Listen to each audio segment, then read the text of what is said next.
সুপ্রভাত বন্ধুরা, আমার সবুজ মাটির গল্পে তোমাদের অনেক অনেক ভালোবাসা।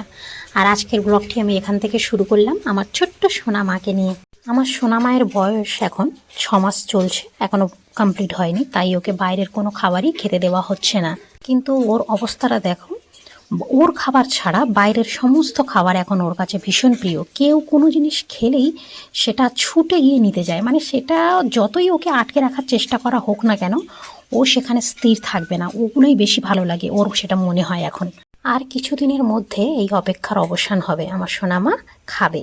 শীতের সকাল মানে তোমরা তো জানোই, ভীষণ আলিশি, বিছানা থেকে উঠতে ইচ্ছাই করে না, কিন্তু কি আর করা যাবে, উঠতে তো হবে। তাই তাড়াতাড়ি উঠে গিয়ে সমস্ত কাজবাজ সেরে চলে গেলাম রান্নাঘরে, কারণ আমার হাজবেন্ড, আমার মেয়ে খাওয়া দাওয়া করবে। সকাল হয়ে গেছে, আবার আমার দিদি ছেলে এসেছে আমাদের বাড়িতে, যদিও কাজবাজটা দেখাতে পারলাম না। আজকে সকালে ব্রেকফাস্ট হয়েছিল। শীতের সময় প্রচুর সবজি পাওয়া যায়, আর বিশেষ করে আমাদের বাগানে প্রচুর সবজি হয়েছে। সেই সবজি নিয়ে এসেই করে নিয়েছিলাম সকালের টিফিন, খিচুড়ি। তো খিচুড়িটা এতই ভালো লেগেছিল, দেখো কড়া প্রায় ফাঁকার পথে, কিন্তু আমার ভাগ্যে সেটি নেই, কারণ প্রচুর মোটা হয়ে গেছিলাম আমি সৃষ্টি হওয়ার পরে। গিয়েছিলাম না, এখনও মোটা আছি, তাই সেটা কমানোর চেষ্টা। জানি না এটা সঠিক প্রসেস কি। হালকা ব্যায়াম করছি, আর তার সাথে এই সকালবেলা কফির সাথে একটু গরম জলে লেবু দিয়ে খাই আমি। এটা কিনা ওয়েট লস করতে ভীষণ সাহায্য করে। যদিও এটা খাওয়ার প্রায় আধা ঘন্টা 40 মিনিট পরে আমি এক বাটি খিচুড়ি খেয়েছিলাম। বাটিটা খুব বড় না, ছোট্ট বাটি। তো যাই হোক, সকালের খাওয়া দাওয়ার পর্ব শেষ করে চলে এসেছি বাগানে। আগে কোনোদিন মূলো শাক তুলেছিস এরকম করে? না গো, আজকের ফার্স্ট। ছোট্ট ছোট মূলো, আজের মূলো শাক ভাজা হবে। এটাও লাল মূলো ফেলা হয়েছিল, অনেক ঘন হয়ে গিয়েছে মূলো শাকগুলো। উবড়ে না ফাঁকা করলে ফাঁকা হবে না। বাবু ভালো লাগে মূলো শাক খেতে?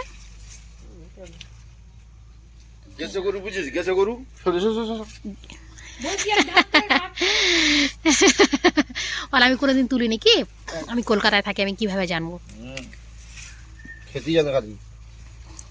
ওরকম বললো মেশো। মূলো শাক তুলে না, মাছ কাটা তো হয়ে গিয়েছে, মাছ কাটা ধোয়া সমস্ত হয়ে গিয়েছে। রান্না বসাবো। সকালবেলা খিচুড়ি খাইয়ে দিয়েছি টিফিন, রান্নাঘরে যাব। আমি তো এখনো কিছু খাইনি, খেয়ে নিই। কর্তামশাই খাওয়া দাওয়ার পরে চলে গিয়েছিল বাজারে। বাজার থেকে একটা আস্ত, ওটাকে কী মাছ বলে, সিলভার কাপ নিয়ে এসেছে। কেটে নিয়ে আসেনি, আর আমার কাছে তো সৃষ্টি আছে, সৃষ্টি কাটতেও দেবে না এখন বসে, তাই উনি কেটে ধুয়ে সমস্ত কিছু আমার রান্নার জোগাড় রেডি করে দিচ্ছিল। যাই বলো, আমার হাজবেন্ড যেদিনই অফিসে না যায় আমার ভীষণ হেল্প মান দিয়ে যত কাজ থাক বড়ি হয়। যেহেতু সৃষ্টি ভীষণ ছোট্ট, আর ছোট আজকে সৃষ্টি আসে বলে না, মান দিয়ে কোনো বড়ি আইটেম না, ঘরে থাকলে ভীষণ আমার হাতে হাতে সাহায্য করে সমস্ত কাজে। যে ছেলে আমি করব না, ঘরে তুমি আসো তুমি করবে, এরকমটা না। প্রত্যেক দিনেরই মতো, প্রত্যেক দিন না সরি, যেদিন যেদিন ঘরে থাকে সেদিনের মতো আজকেও আমার হেল্প করছিল। আর হেল্প করছিল মানকে বড়ি দেওয়ার জন্য নয়, মান দিয়ে ওই জ্যান্ত মাছের ঝোল খাওয়ার জন্য। জানি অনেকেই মান দিয়ে মাছের তরকারি খেতে ভয় পায়, কারণ গলা চুলকানোর জন্য, কিন্তু অ্যাকচুয়ালি এই কাটার একটা আলাদা প্রসেস আছে। সেই প্রসেস ফলো করলে এতটুকুও গলা চুলকায় না, ভীষণ ভালো লাগে। সাথে ওই মান মুগ আছে না, যেটা দেখালো তোমাদেরকে, ওই মানের মুগ দিয়ে আজকের বাটা খাওয়া হবে, ভীষণ খেতে ভালো লাগে। আমরা স্বামী স্ত্রী দুজনেই, আমরা কিন্তু কোনো বাঙাল বাড়ির মেয়ে বা বউ নই, আর ও তো বাঙাল বাড়ির জামাই নয়, কিন্তু তবুও আমরা এত ভালো খাওয়া শিখলাম কারণ আমরা একজন বাঙাল বাড়িতে গিয়েছিলাম, তারাই এত সুন্দরভাবে এগুলো খেতে পারে। অ্যাকচুয়ালি আমরা ঘটিরা আমরাও ভালো খাই, কিন্তু আমরা সলিড জিনিস খাই। আর বাঙাল যারা, ওদেরকে আমরা এত পছন্দ, কারণ ওরা আমরা যেগুলো খাই না, তারপর যেগুলো আমরা ভয় পাই, ওনারা এত সুন্দর যত্ন করে সেগুলো খেতে জানে না, শেখার মতো সত্যি। কালকের উনানটা বানিয়েছিস, বানিয়ে আলু সেদ্ধ করে খাওয়া হয়ে গেছে। আর উনানে রান্না করতে বসলে কেউ এইভাবে রান্না করে আমি জানতাম না। হ্যাঁ ঠিক আছে, ঠিক আছে। আর সিমির উনানে কি রিমি রান্না করছে? হ্যাঁ। কি রান্না করছিস? কি মূলো? মূলো কি সেদ্ধ? আবার রোজ রোজ কি নতুন নতুন মানে এক্সপেরিমেন্ট রান্না নিয়ে নাকি? দারুণ ব্যাপার। ও বলেছে যতদিন থাকবে ততদিন এই উনানে রান্না করবে। হ্যাঁ, আর সিমরান দিদি চলে গেলে আমি এই উনানটা রান্না করবো, কারণ যদি রান্না করতেই দেবে না। কেন দেবে না কেন বলতো? জানি না। ওই জন্য ও চলে গেলে লুকিয়ে লুকিয়ে রান্না করবি? উনুন নোংরা করবি না। না রে, আমি উনুন রান্না করছি না। এখানে মাছ ভাজা রেডি হয়ে গিয়েছে মান দিয়ে তরকারি করার জন্য। আর মানটাকে একটু ফুটিয়ে নিয়েছি, মানে ভাপিয়ে নিয়েছি, যদি কোনো চান্স থাকেও অল্প গলা ধরার বা চুলকানোর, সেটা যাতে কেটে যায়। তবে যে মানটা বাটবো কাঁচা, সেটা কিন্তু এতটুকু ভাপাবো না, ওটা কাঁচা বাটাই খাওয়া হবে। পরীক্ষা শেষ হওয়ার পরে আমার দিদির ছেলে ও একাই চলে এসেছে আমার হাজব্যান্ডের সাথে কলকাতা থেকে।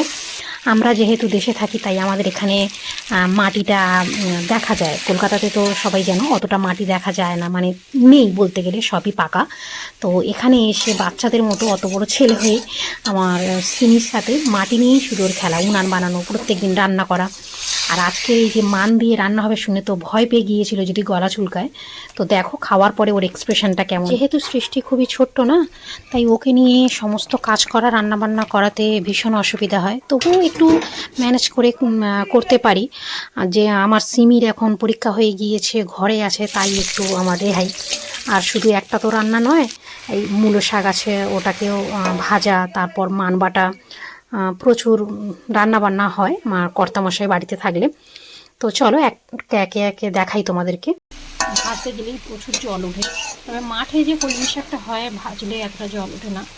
এই মূলো শাক, সর্ষে শাক, এগুলো ভাজতে গেলেই দেখি প্রচুর জল ওঠে। এখন এই জল মারতে হবে, তারপর ভালোভাবে ভাজা ভাজা হবে।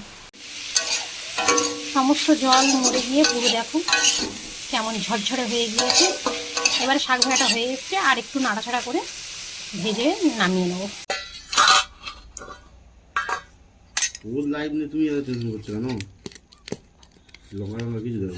সমস্ত কিছু এটাতে দেওয়া আছে। হ্যাঁ,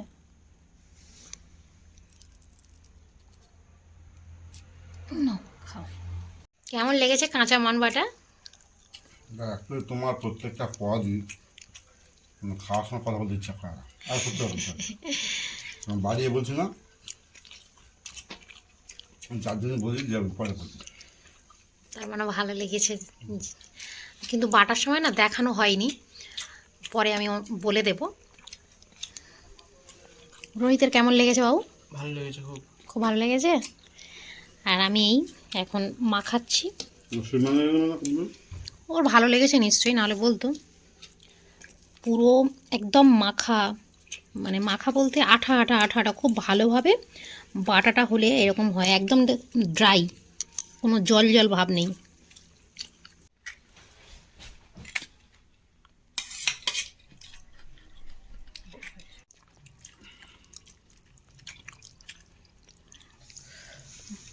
মান আলু দিয়ে মানই গো সেদ্ধ হয়েছে সুন্দর, তুমি দেখো মান দিয়ে মাছের তরকারি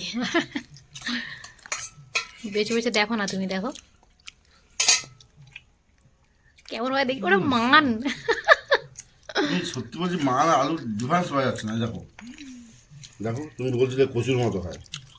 ভালো লাগছে না খেতে? বাবু খাচ্ছে আমার, এই খাওয়া জমে গেল না? দারুণ হয়েছে। এটাকে বলতে হবে মান স্পেশাল। মান বাটা, মানের ঝোল, একটু কম চেয়ে গেছে। কি বলো তো? মূলো শাক ভাই যদি মন দিয়ে মানে মানটা দিয়ে দিত না, হ্যাঁ জমে থাকবে, মূলো শাক পুরোপুরি মান স্পেশাল হয়ে যেত। আচ্ছা, অন্য দিনে একবার ট্রাই করে দেখবো। মান কিন্তু বেইমানি করেনি, মান বেইমানি করেনি, একদম করেনি। আর লাস্ট পাতে দই। রোহিতের এখনো থালা পরিষ্কার হয়নি, আমার খাওয়া শেষ। দই নিয়ে নাও, নিলে খাওয়াটা পূরণ হয়ে যাক।